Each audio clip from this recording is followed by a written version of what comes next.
A very warm welcome to all present out here. Good afternoon. The world of work has changed dramatically in the past decade, shaped by factors that include a brutal recession, technological advances, and a new generation of workers with very different ideas of what employment should look like. The trend towards an employee-tailored workplace is likely to continue, and you may need to adjust quickly if you haven't already started. We are going to now see this shift to employee value, and this is critical. It is the defect we see today in HR.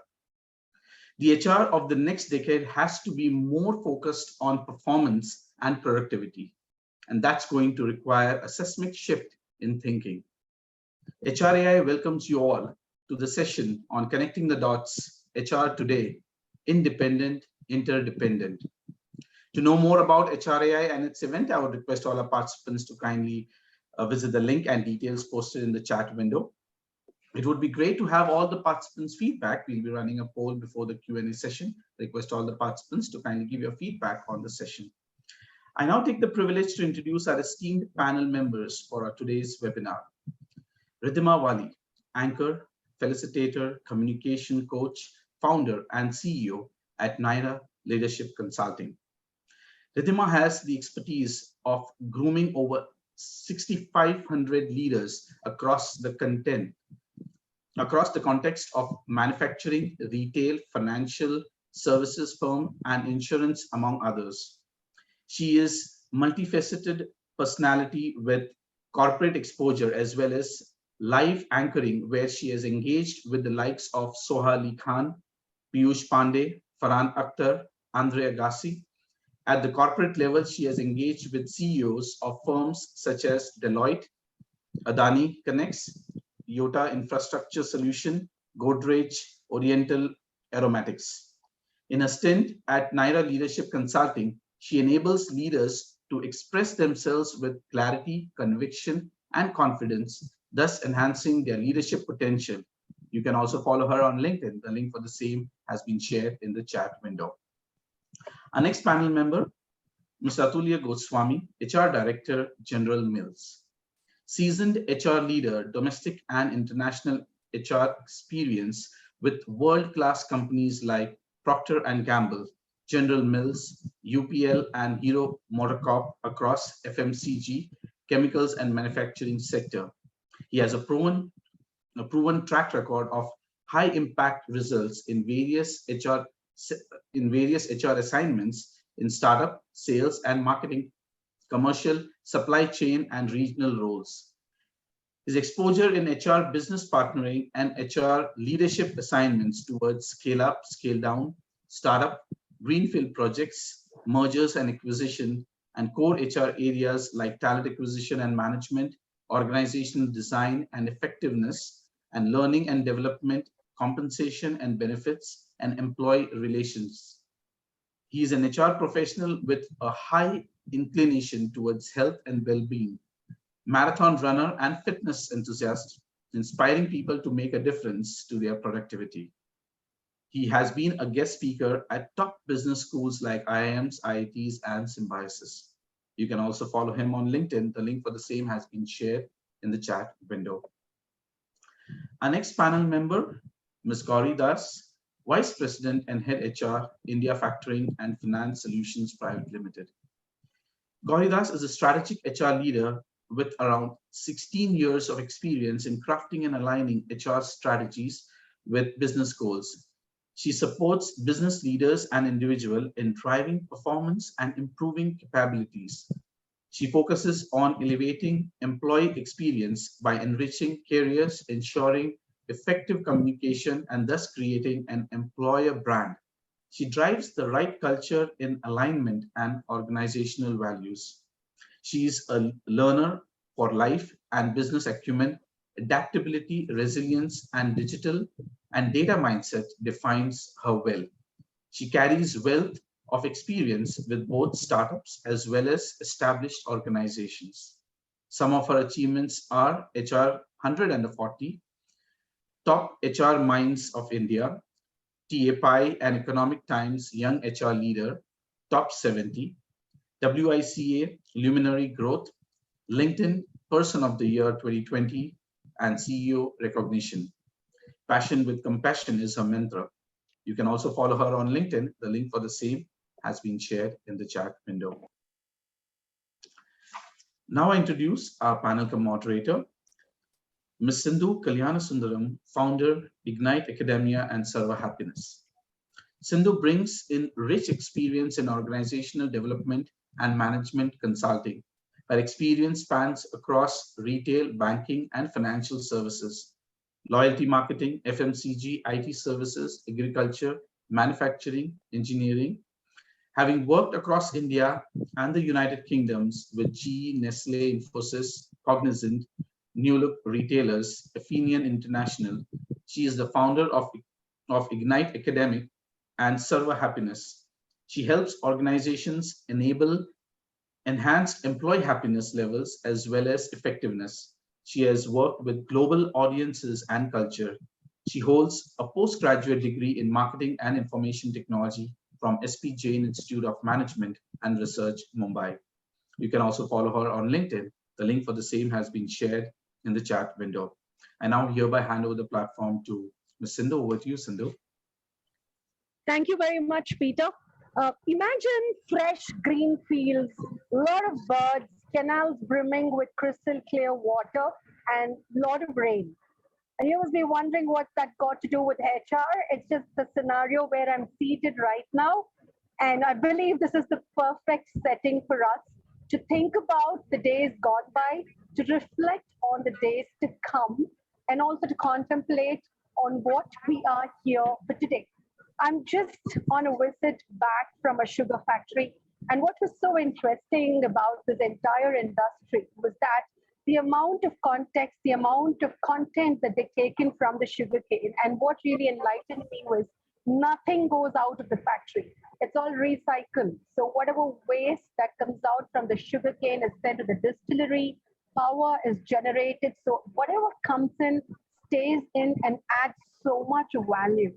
And I thought I should probably leverage this analogy to the HR fraternity, because we as individuals step into organizations with lots of dreams, maybe dreams to enhance ourselves, dreams to add value to organizations, maybe dreams to add value to people around, just like the sugarcane, and not go out wasted.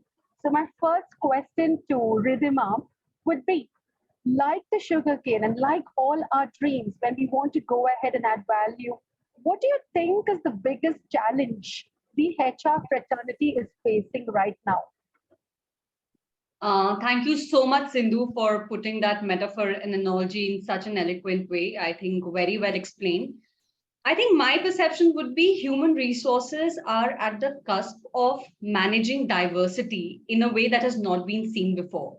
And when I say diversity, it is not only about gender and his or her, the pronouns.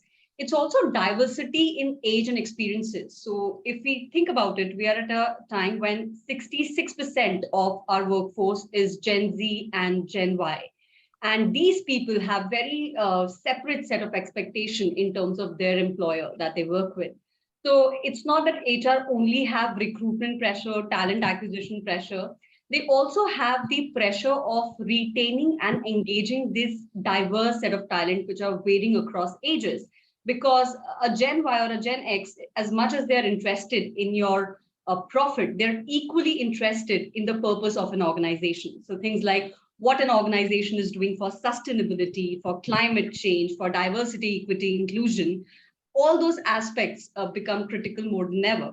So there are two sets of stakeholders that HR has today. One is the business stakeholders, and other are these employees and these varied set of employees. So if I have to articulate it simply, I think it is talent engagement as the biggest issue, because they need something more than money to engage them.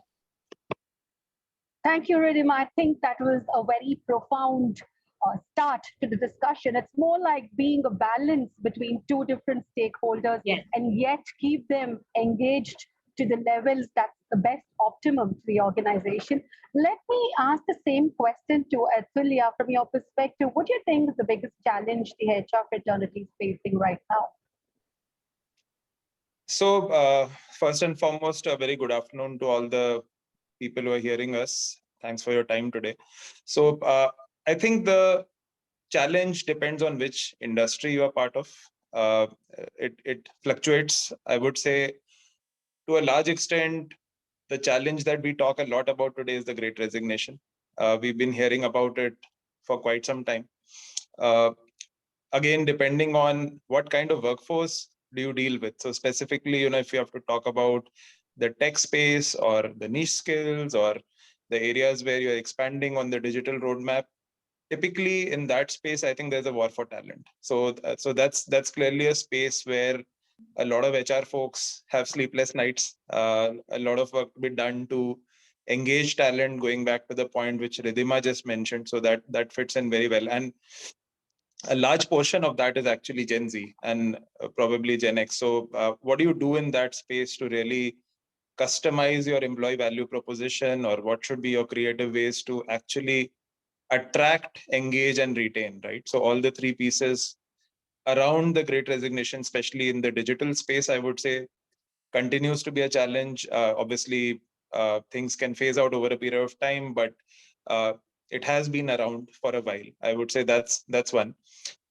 And second space, I would say, is how do you find the right sweet spot on that word that we all value today called flexibility, right? So what is that sweet spot for the organization where you're able to create the culture, drive the culture, live the culture, get the connections with the organization, celebrate the moments, yet be flexible, right? So that's a space which I feel a lot of us are grappling with. We are still learning. I think it's a learning phase for us. It has been, I would not call it a challenge. I would say it's the need of the organization today. And sometimes I say that great resignation is not the right word. I think great reshuffle is the right word, because the way people think today, all of us included here in the call, has changed over the last 2 years. And the definition or the expectations of employees have also changed on certain pieces. So how do we find that sweet spot to get the engagement going and yet get the business results going? I think those are the pieces which most of us are thinking about. Thank you, Atulya. I think you very rightly brought about the term flexibility, because let's say 2 or 3 years before, the term flexibility probably meant being flexible or adaptable to learn or being agile. But today, the entire connotation has taken a very different meaning. So it's flexibility in actually every walk of our life, our aspirations, our aptitude, our attitude. I think we'll discuss more about it in the next few minutes. Gauri, I remember the last time we spoke, you brought in a very interesting discussion about challenges that the HR fraternity is facing. And I do vividly remember you mentioning it's important to engage the head, heart, and hands, if I remember the famous acronyms that you like to go by. But today, maybe after so many months, I want to hear from you on what do you think are the biggest challenges you're facing today? Thanks, Indu, and thanks for remembering that. It's great to be back at this forum. Yes, I think I fully agree with what Ridhima and Aditya said. And if I talk about banking industry as a whole, here also there is similar challenge. And there was a report around 2 weeks ago in Economic Times that stated that there are certain banks, especially microfinance banks, where in the front line they have attrition levels at around 76%. So that is one thing, and Atul is smiling. I can so relate with it that yes, this is one challenge that all of us are facing. The other one, moving from that head, heart, and hand for people, now it is also about HR today. There is a lot of burnout for HR as well. And what we are looking at currently, especially in my industry, is extremely high customer experience. Now, the customer experience is also HR's headache because it will come only from employee experience. So what kind of, like we are talking about high-tech experience today, gone are the days when we all will be in queues for hours to get a bank account open. There is 30 seconds or even lesser than that, what it takes today to get your account KYC done also. So that is the kind of thing that fintech have brought in into this space, and that's where the dependence on technology has become so high that we are not now saying that we are running technology organizations who support financial, who brings in financial solutions, rather than saying that we are a financial institution. So that dynamics has totally changed. The expectation of customer has changed, and that has resulted into employee experience change as well. Because as a customer, when I get high tech experience, I expect the high tech experience as an employee as well. So that is one thing which we need to, as HR, look into. So high tech experience, I would like to add beyond whatever Ridhima and Atulya have said. Thank you, Gauri. High-tech experience is a very interesting factor that you're talking about, which leads me to conceptualizing the next question. When we talk about experience, it also forms culture of an organization. Today, we have people talking about how different their organization culture is compared to what it was about 5 or 6 years back. Maybe 20 years back, we possibly never treaded upon the word culture. It was more about, am I happy? Am I satisfied working in this organization? But today, like you said, Gen Z talks a lot about culture, right from day one. Probably what they're looking for, other than the perquisites, is what is the organization culture? How is it fostering me? And there's a lot of comparison that goes on. So, Ridhima, my question for you is, how do you think you can develop the culture of the organization, and what are the steps involved in it? Very relevant question, Sindhu. I often I ask this question in my strategy brainstorming workshops, that if there were two enabling paths for an organization, let's say one is a driving path and one is a guiding path, out of strategy and culture, which one is the driving path and which one is a guiding path?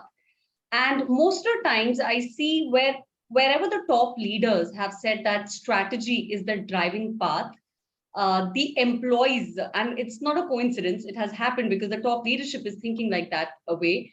The employees there are working like machines. The attrition rate is high.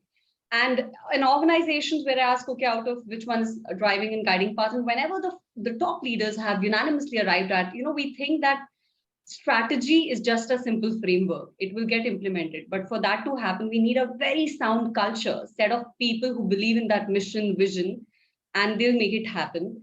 There, the employees are actually talking good about the organization, because culture actually is the driving path. It is the enabler of your strategy, your mission, and vision.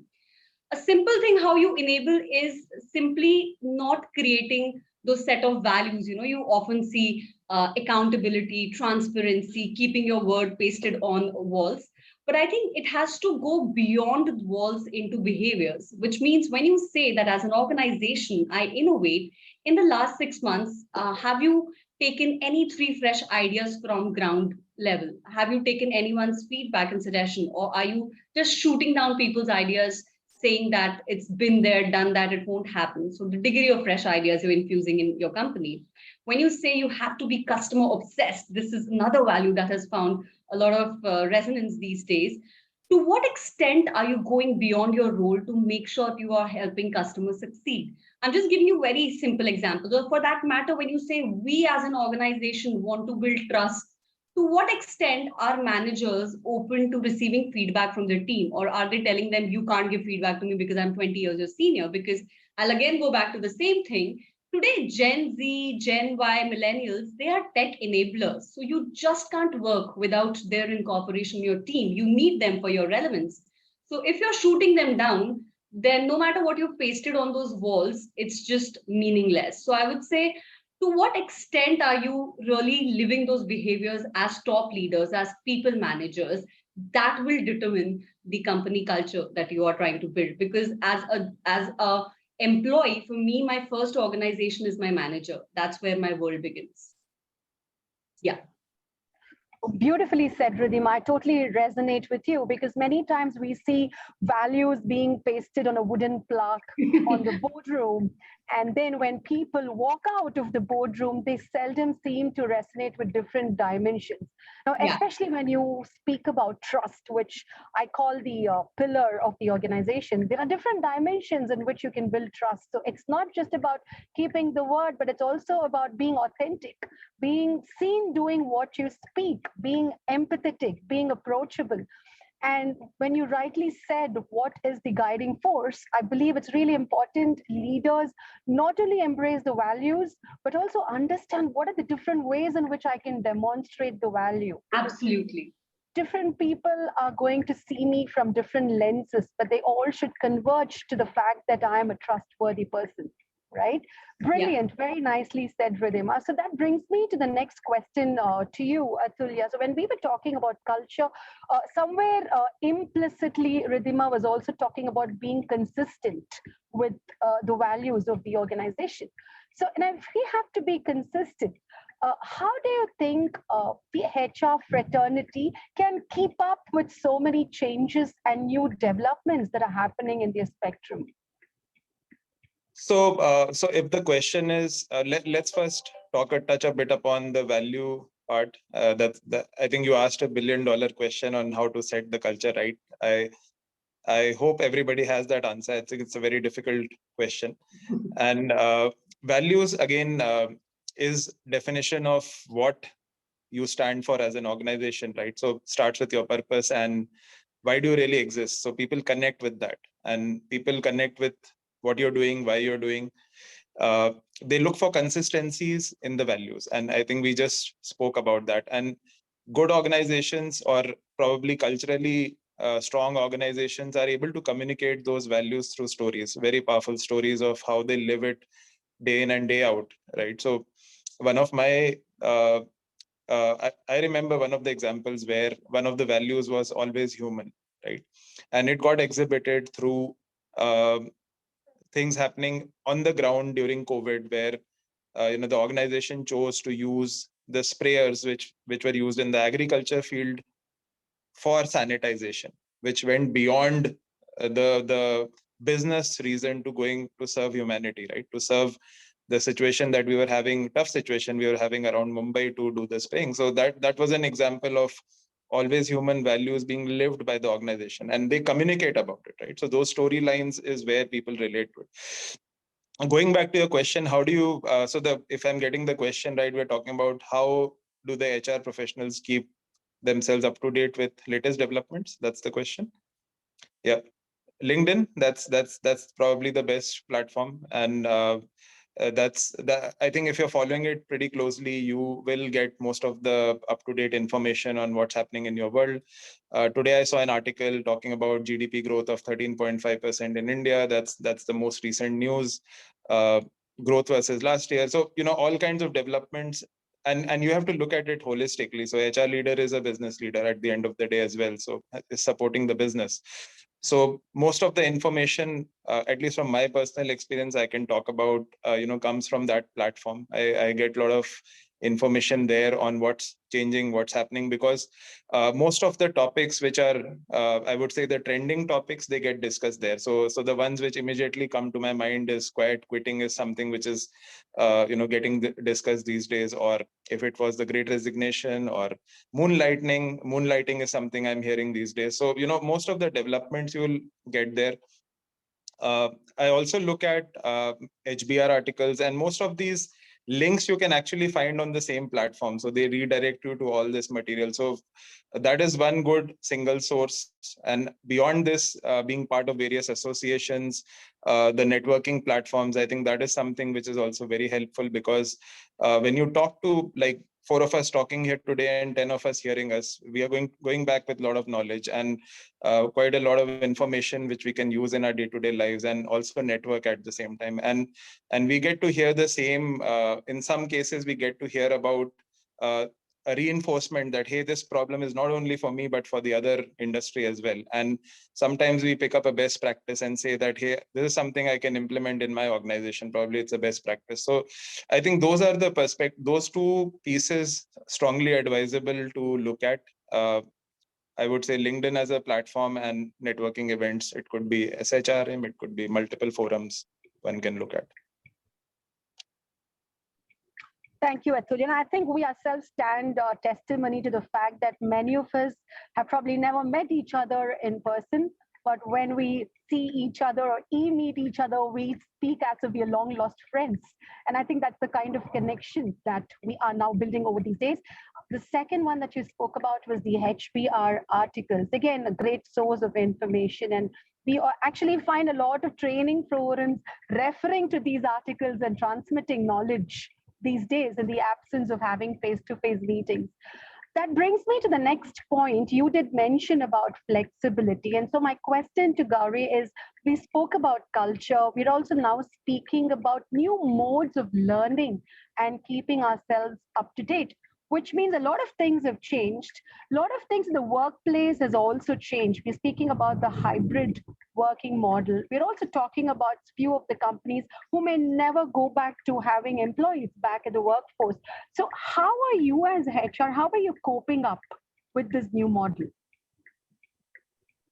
Thanks, Sidhu. Yes, I think change is the name of the game today, and the kind of change that we have seen in last 2 years, it's like forced OD. We are managing change, but there is nothing that we planned for. We did not plan for lockdown. We did not plan to go back and then have this great resignation happening and now quitting happening. So many dynamics have changed at the workplace that all three W's that we talk about, work, workplace, and work itself, all three things have changed. And that's where the workforce that's where HR also had to do a lot of introspection and find out what's happening. So one, I would say that like Atulya and Ridhima have already mentioned, that we have to keep upgrading ourselves about our business understanding also, because being with them, being with business teams really helps. So for me, this realization came because I have recently taken up a role in marketing as well. So this gives me an open invitation for each and every customer meeting. I don't have to ask for anything anymore. The kind of insights about business that I am getting today is really way higher than how I used to get it for HR, because my current organization is a B2B organization. So if you are meeting a promoter and you're taking HR for multiple meetings, it becomes really difficult. But for marketing, there is nothing like it. So one thing that I would say how things are working out for me is to understand the changing model of business as well, and that is through this has come very handy. Second thing is mindset change for us. What we are looking forward to in future is our individual handbook for all employees. That is the kind of scenario we are in. We have someone who still struggling with whatever challenges, because the impact of pandemic was so much that we are still not fully out of it. The priorities has changed. The holistic wellness has come into picture, and that's where we have to also change. The flexibility also has to come in. Now 3 months, 5 months down the line, the third wave, we are saying everybody has to go back to work. Here HR has to step in, and here HR has to give that mindset change to leaders also, because you would not be able to manage attrition if you are not going beyond what is industry doing. So at least go with what is your industry doing. So for us, how is HR for me, how am I coping here is in talking to them, communicating with them a lot more than how what I used to do earlier. And like Atulya said, bringing in all these articles, all these changes, what is happening in the industry, though most of the time they are rejected, stating that it's not our industry, it's not who we are. Like Ridhima said, it's generally shooted down, saying that we have done that and it would not work out here. But still, I am bringing it so that I get some support from people. So these are some of the things. And on personal level, to manage these changes, you are already aware, Sindhu, I had started meditation, so it is going to next level, because it is really important. If we have to cope with these changes, that is one tool which I would recommend. So these are three things that I would say as HR I am bringing. I was just wondering what's that extra light on your face, Gauri. Now that explains it. It's the meditation. It's not the window by your side. So thanks for that. That's great inspiration for all of us. I also have a window by my side, but no glow. So thank you. But Good Gauri, one. what you said just brings to my mind a very small story. For those who have read Robin Sharma's The Leader Who Had No Title, there's a very interesting story about Anne or Anna, the housekeeping lady in a hotel that the author walks into, and he listens to her singing very energetically. If I had to ask you, how many of us have seen an energetic, enthusiastic housekeeping lady? Maybe hardly one or two hands may go up. So he's so intrigued and he asks her, what is the secret behind your happiness? And she says, I have the most important job in this whole hotel. And he's taken aback. A housekeeping lady is talking about having the most important job.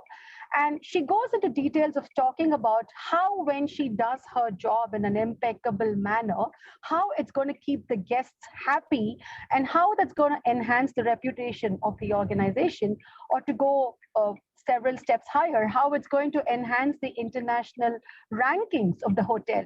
So that's the kind of mindset that she's able to bring in. She's able to look at the impact of her role in a very holistic, in a very macro perspective, that there's nothing that's demeaning about her job. And she takes a lot of pride in doing that.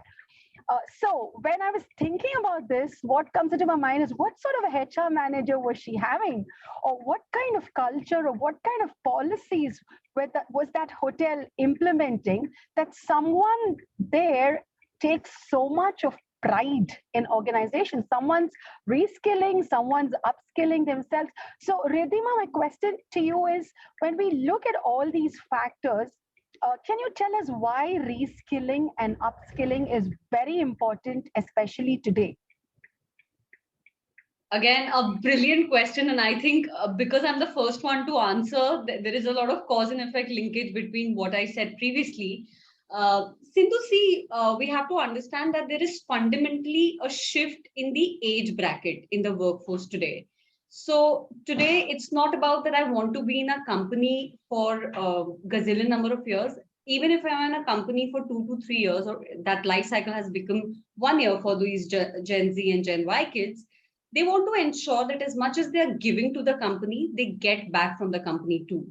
So in that sense, there was also a survey done by Deloitte, which said that 37% of the people in India are looking for job change in the next 1 year, of which 50% were these Gen Z and Gen Y. And out of this 50%, around 80% of Gen Y, Gen Z said that in the first 5 years to 7 years of our career, we are actively looking for opportunities which give us training, which gives us something beyond our regular work. So I think, and this has also have a rip-off effect on people at the top, because if you are engaging with these learning mavericks, you can't be not well-read. So I think reskilling has become equivalent to your very relevance in an organization. And at that point, the human resources have to also up their game in terms of the mode of disseminating. And in that, apart from the technical skills, the coding of the world, or the technical aspects of SAP, what it has also found a lot of mainstream attention is a lot to do with wellness and holistic well-being, self-awareness, because like I said, purpose and profit today go hand in hand. And sometimes that purpose takes even more mainstream attention than the profit bit. So I think reskilling has become really important from that standpoint. And I had attended one of Marshall Goldsmith's session, and he said the slowest amount of change and the slowest degree of change that you experience is today. So when disruption is happening at a breakneck speed, you have to be informed and updated. And you can't say that, I had read a law that said 10 years down the line, 10 years back, which was like this. So I think for me, reskilling today is equivalent to relevance. Now it's a matter of how much you are reading, absorbing, and applying, because you can't be just reading and not really utilizing it, because your ecosystem needs to take a notice that you're reading and applying. So I think it's a blend of both. And the employees who will be having this edge is people who are able to apply these compelling learnings to their context in a way that benefits the customers. I think that's where they'll start creating an edge for themselves. So you strongly believe in the fact that it's important to read, talk to people, and stay updated, isn't it? Yeah, and most importantly, apply what you're reading, because you're not here to become an academician, you're here to become a practitioner. So I think that is the distinctive factor. I see a lot of people who go for these Harvard Business Review conferences, these meets, and then you ask them to explain something and they explain in a way which I think God only knows they only understand. So that means you're not the first bencher, right? You're not trying to get good grades. So I think the application is as critical as the acquisition of that knowledge, Cindy. Brilliant, Ridhima, because I do remember we have organizations that send their employees for training programs. They go, they sit in for 2-3 days. Many companies believe that the employees are ready after a 2-day training program. Which is the biggest myth, Sindhu, you will also have to apply. They think they're undergoing some military training program and out of it they'll become fighters. And I'm often asked, what is the ROI? And I'm yet to figure out that question. But yeah, you get the drift. So I think that percentage deployed on learning and development is consciously being increased. At least that's the welcome change. And in COVID, when I thought it's going to deplete, our research actually showed that majority of Fortune 500 companies had doubled their learning and development spend. So that was insightful. Yes, it is very insightful, because you've actually thrown or probably added more value to this discussion by saying or reiterating the importance of learning and development, not the 2 or 3 day learning and development, but it being a continuous process, learning, assimilating, applying, relearning, and again assimilating. So thank you for that. Now, when we are investing so much on learning and development, like you said, over the last 2 years, a lot of learning and development happened online. So we saw a lot of Zoom trainings happening over video conferencing. We saw a lot of e-learning happening, and we saw a lot of leaders themselves doing learning and development courses for their own team members. So that became a very important part. So Atulya, my question for you is, despite all this, how has the great resignation, or like you said, the great shuffle impacted, or why did this happen despite all these efforts from people around? So that's an interesting one. So I would say one big reason, because mindsets changed over the last couple of years, and there was a lot of introspection that happened for each one of us. For whatever time we spent during COVID, there was a pandemic situation. Priorities changed. Somebody who was traveling a lot, somebody who was traveling in Mumbai to office every day, was sitting at home, was able to spend more time with family, was able to spend more time with kids, and work was also happening. Results also got delivered, right? So in those 2 years, what you realized is your priorities got changed, and you actually started looking at things with a very fresh canvas, and started also, and if you see that probably I'm just taking a guess, if you see the data of people who started following a different hobby or different courses, or started to look at what they always wanted to do, all those interests also multiplied over the last 2 years, right? So if I was always wanting to, so my personal example, so HR Shorts with Atulya is a YouTube channel which where I connect with young HR professionals. That actually started during the pandemic. So I probably realized that there's something which excites me. I want to connect with young HR professionals, share some share some experience which I've gained over the years, and guide them. That is something which I started liking. A lot of people took different courses, and if you'll just Google it, you'll find Python was the most digital marketing, Python, all these courses were like the topmost courses there, coaching, life coaching, and so on. So the answer to your question is, the mindsets changed and the priorities changed. Work was still getting delivered. So people realized that, hey, is it really worth the effort? And and what became important for me was to look at environments or cultures, like we said right now, which offer me more and more flexibility. So now today, the option of giving a hybrid model is not is really a point getting driven by the need which comes from people who want to get employed, right? So the employees or the potential candidates are looking for flexibility. Earlier, it was the employer who was potentially asking you that I want people who are flexible and adaptable. Today, employees are asking that question, that I want an employer who should be flexible, right? So the game has changed completely. The mindsets have changed. And companies who are going to win that war of adaptability and flexibility, find that sweet spot, are the ones who will stand out, probably, culturally as well. So it's a need today, and it's making all of us think, actually. So Atulya, what you said reminds me of the survey that we did, from Sarva Happiness. We did a survey last year, and we discovered amongst the people that we surveyed, the greatest fear that the employees were having over the last 2 years was, am I being more visible than my peers to my manager, or is my peer being more visible than me? And that was a constant nagging point for people. So despite the fact that we had a lot of employee engagement initiatives, a lot of conversations, there was still this fear about, am I being visible? What will happen to my appraisals? Will I get promoted? Will my job be redundant? And which, like you said, meant that people were discovering a lot of things about themselves. But at the same time, what they also wanted was a more humane leader or a more humane manager who could understand their fears, who could empathize with them, and who could completely know them as a human being rather than just a face over a video conferencing conversation. So, Gauri, my next question again to you is on the human side. So now that we know that these are the fears and there were a lot of sensitivity issues that were taking place, how do you think the HRs could go about keeping that human factor alive? Thanks, Sindhu, and let me acknowledge the story. Wonderful story. And I was wondering, would this session end without a story from our storyteller? So you brought it. Thank you so much for that. Yes, on talking about human side of things, I think that was one of the silver linings of COVID. And sometimes I joke around with our managers that for you, it's an extremely difficult situation. You have to manage work because no organization works for charity. We have to earn money. So you have to get things done. And on the other side of it, empathy has actually increased because all of us were in for it.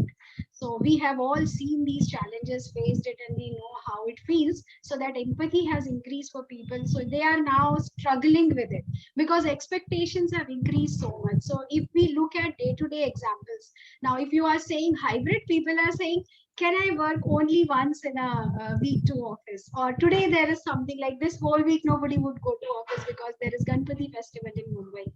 Now, these things are like day-to-day challenges and how much leaders have to let go of things to become human.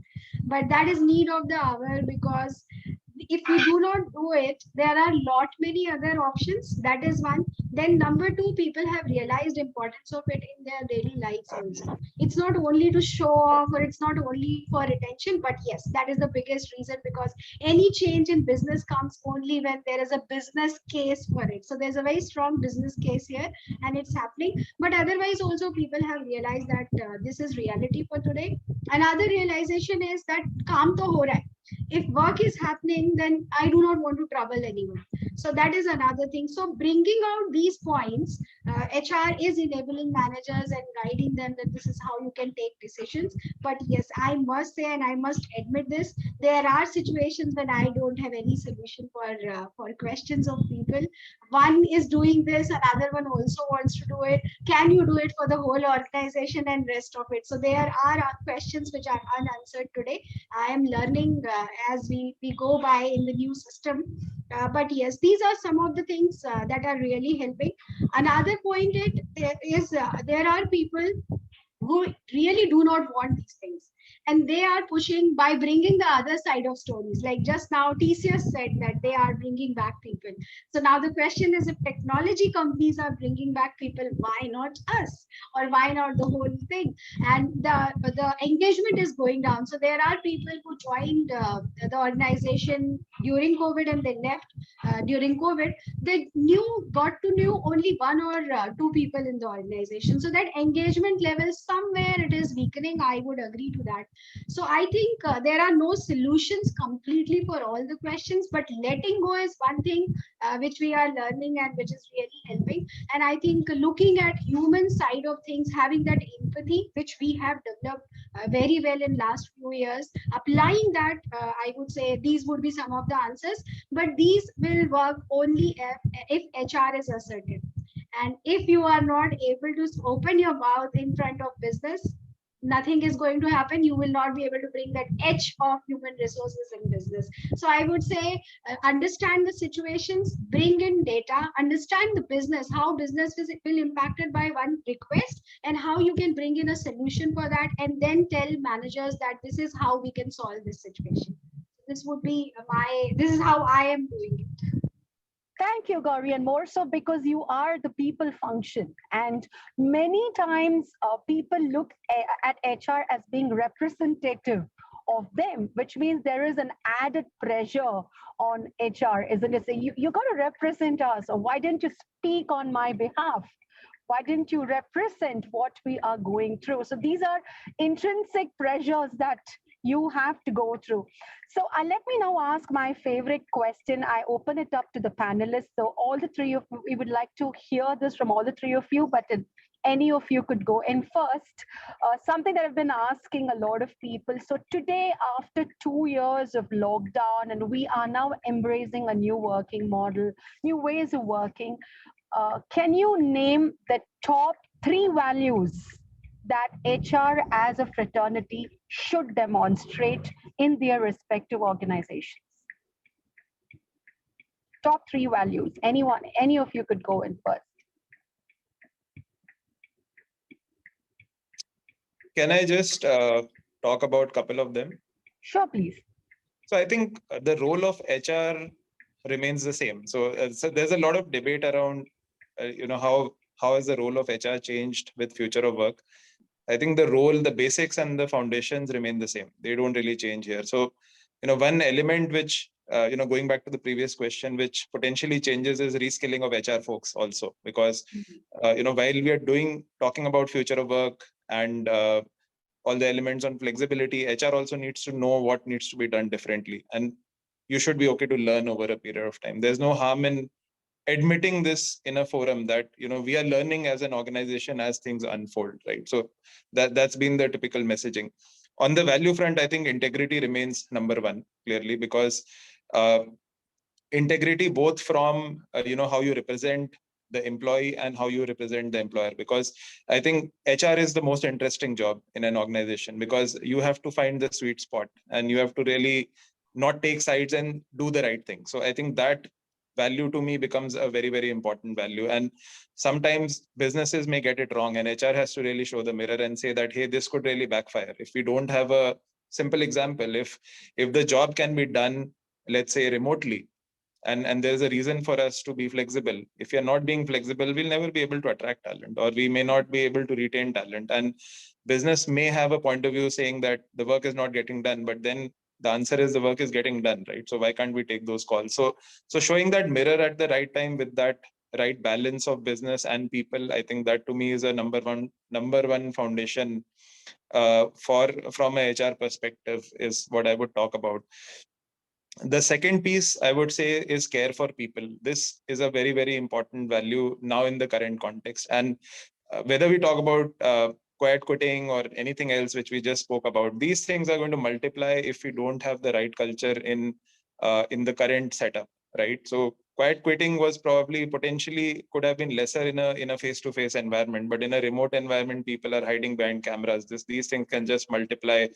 If you don't get the right culture, if you don't get the culture of care for people and a bit of people centricity in your values which you bring for the organization, so that is an element which has to play a very, very important role.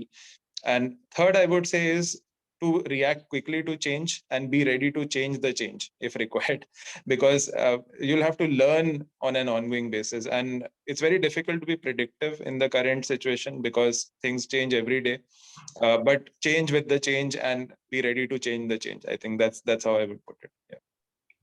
Thank you, Atul. Your third one was interesting. Be ready to change the change.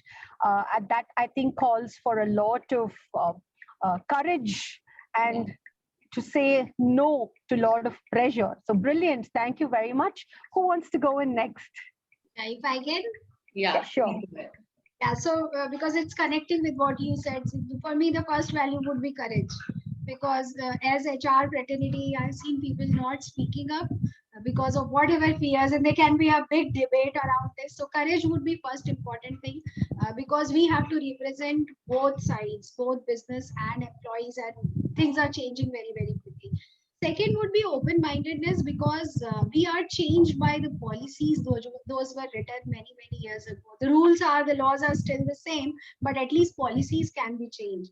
So when we have to do something, we have to look at it from design thinking perspective, and that's where upskilling also would help. So I think this would be a very important thing, that we keep our mind open to learning new things. Even if an employee is sharing a practice which is being done somewhere and it is yielding result, at least evaluate it. At least look at it. Don't just reject it because it has never happened and it would not bring in any value. And the third one, I would say, yes, go by whatever you are doing. And if you, in today's time, we may not be able to do same thing for everyone, but at least have some justification, something underlining it to prove that it was not just on whims or fancies of someone. If one person gets a work from home extension, very simple example, and another person also wants it, do you have something, some underlining principles that it will be given on a medical level or something? Otherwise there will be dissatisfaction. Just to satisfy one person, you will be bringing in negativity in many other people. So walk the talk, or have some fundamental behind whatever decisions you are taking, would be another the third thing that I would say. And I think that also calls in for a lot of objectivity. Instead of being swayed by pressure or emotions. I remember one of the speakers whose course I was attending saying it's very important to have the skill of staying on top of the pendulum and watch the pendulum sway rather than getting swayed by the pendulum. And that's what they call mindfulness, isn't it, in today's world? Just watch it sway, but don't get swayed by it. So yes, over to you, Ridhima. So I am a leadership consultant and I always think in terms of behaviors. So I think if I have to reframe from values to behaviors, number one would be humble audacity. I think HR is at a cusp where it has to represent the interests of the business and people. And at times it has to tell business that, listen, I think you're being too profit centric and you're being too harsh on people. And at times it's also about telling people that you're taking the company rules for granted. And this is something that doesn't fit into the company culture. So practicing tough love, which means when a company is allowing a woman to work out of Srinagar because she has two infants to look after, even if the sales role, the HR is able to justify the same thing to people who are working on site. So I think tough love and humble audacity is something that they have to demonstrate day in and day out. And somewhere I think authenticity, pure authenticity. I see a lot of times where HR has this immaculate degree of pressure to project themselves as epitome of perfectionist. But the fact of the matter is they also goof up. To what degree do you admit it in front of people or in front of those businesses that maybe this was a moment? An example being recently one of my tech companies, the PMS system for one of the employees had gone wrong. It was a tech error. But the HR had a 2-hour call with me that if I say it is a tech error, how it will reflect on me. And I said, what's the worst it can happen? You'll get a feedback. So I think sometimes just admitting that you're wrong makes people feel that you're more human and not this perfectionist out there. And I think third and the most important for me is I think HR needs to be amazing at listening. And when I say listening, it is with their head, heart, and all faculties. Because what happens is HR is very prone to get a lot of perception by hush-hush of people that this is happening, that is happening, that person got promotion, that person got promotion. or a career advancement. And though we have a lot of chat bots, especially in an organization that spans hundreds and thousands of employees, it puts HR into more mainstream pressure to be connected to people. It means to have a cup of coffee and discuss anything but work and get to know what people are thinking, feeling, and sensing as they are working in an organization. Because a lot of times I see, especially the mid-level HR, swayed by this gazillion amount of spreadsheets and data, and they're trying to analyze. And I said, but have you asked them why the data is showing this way? And they're like, we didn't get the time to talk to them because we were busy in the data spreadsheet. So I'm like, that's a simple thing, just need to catch up with them and just check why it's happening this way. So I think listening has become an all-time important skill for the HR fraternity, coupled with the part of humble audacity. And can I You just said add it, one yeah. one small point there?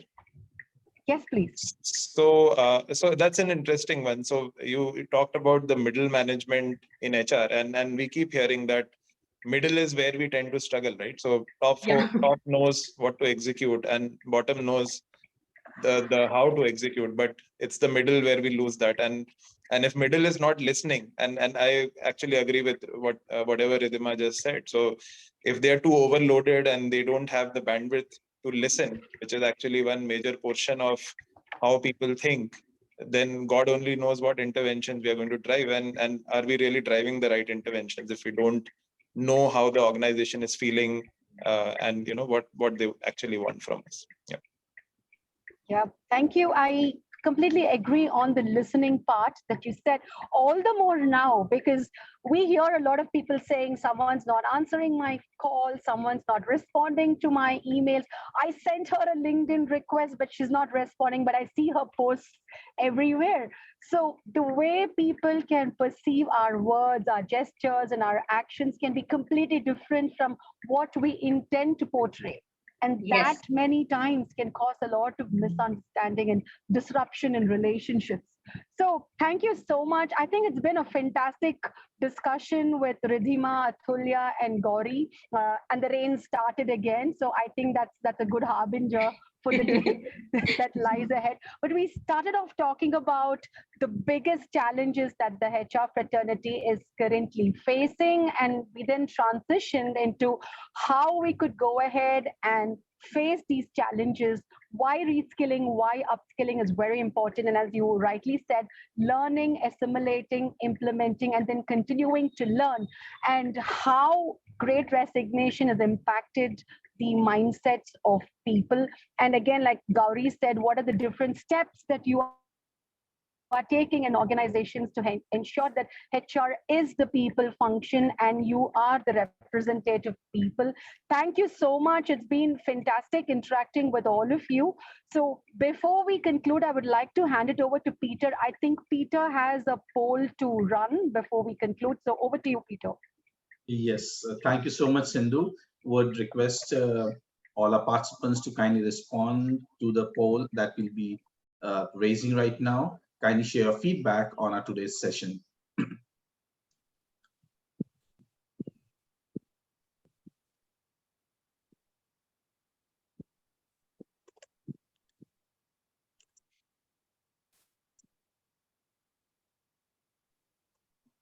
So while the poll will be shared, I have an interesting gift hamper for our audiences here today. Now, this hamper will be given to the one who first answers this question. Your answers have to be sent to team@HR Association of India, and this should be done once the session is completed in the next 1 hour's time. Now, the question is, what was the name of the book referred by Sindhu? I once again repeat it. What was the name of the book referred by Sindhu? Okay, so please send in your answers to this question in the next 1 hour's time to team@HRAssociationofindia.com.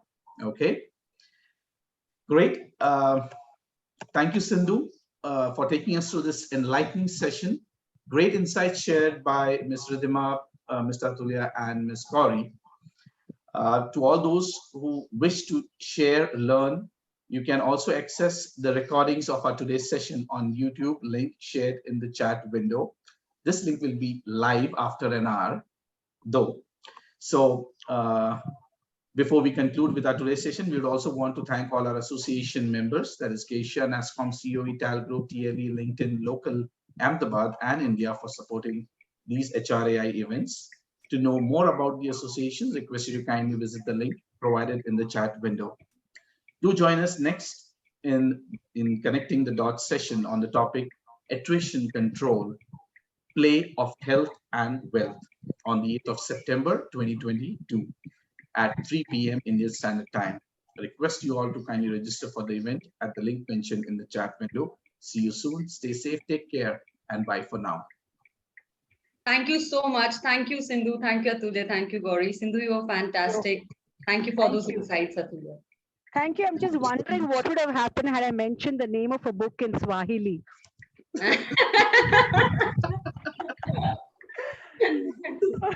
Thank you all. Great Thank you talking to all. all of you. Thank you. Nice Thank to meet you. everybody. Thanks, Sindhu, for facilitating Thank you. beautifully. Thank Thank you. you. Bye-bye. Bye. Thank Bye. you. Bye-bye. Take care.